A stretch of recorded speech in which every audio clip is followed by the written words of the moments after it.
उपसभापति जी, निंदक नीरे राखिए आंगन कुटी छवाए, बिन पानी साबुन बिना निर्मल करे सुबह। और इसलिए ऐसी हर आलोचना का भी स्वागत है। लेकिन माननीय उपसभापति जी, केवल आलोचना के लिए आलोचना नहीं होना चाहिए। आलोचना स्वस्थ हो, रचनात्मक हो, लेकिन केवल कुछ कहना है इसलिए आलोचना करें, यह उचित नहीं है। लेकिन लोकतंत्र केवल ईंट गारे सीमेंट और कंक्रीट का भवन नहीं है। ये लोकतंत्र का पवित्र मंदिर है।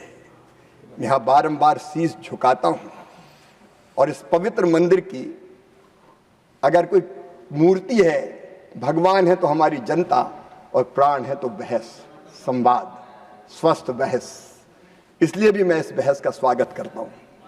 माननीय उपसभापति जी, इस चर्चा में बार बार एक बात सामने आई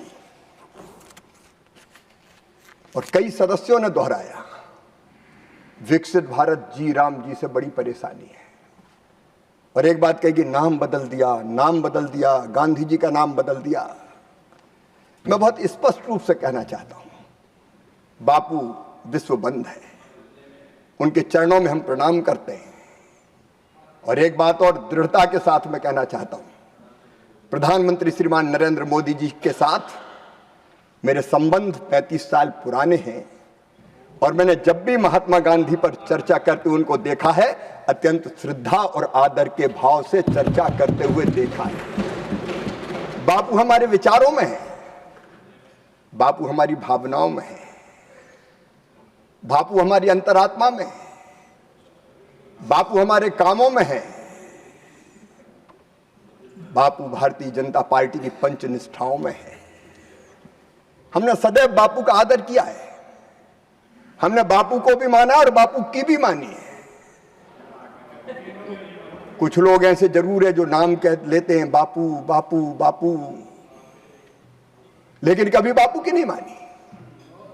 माननीय उपसभापति महोदय, बापू जी ने तो कहा था कांग्रेस भंग कर दो, विसर्जन कर दो, विसर्जन करो, आजादी देश को प्राप्त हो गई, अब लोक सेवक संघ बनाओ, प्लीज और राजनीतिक दल अगर बने।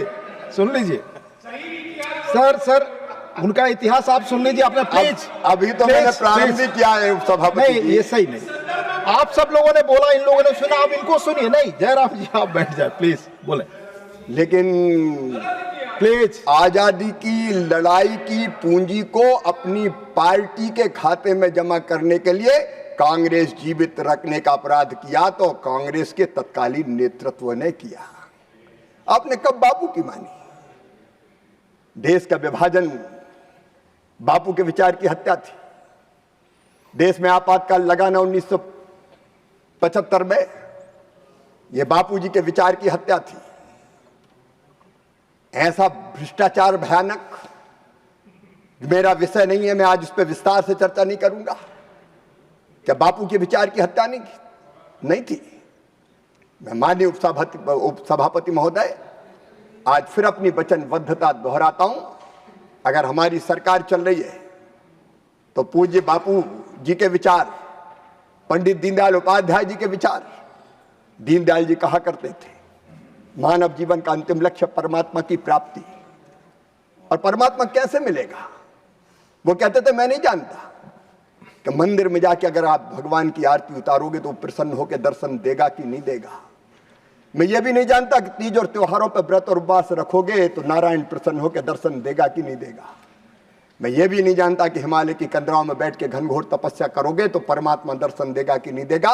लेकिन मैं अच्छी तरह जानता हूं कि यदि दीनों की सेवा कर ली, दुखियों की सेवा कर ली, अरे अगर गरीबों की आंखों के आंसू पहुंच दिए तो गरीबों की उन्हीं आंखों में तुम्हें साक्षात नारायण के दर्शन होंगे, साक्षात परमात्मा दिखाई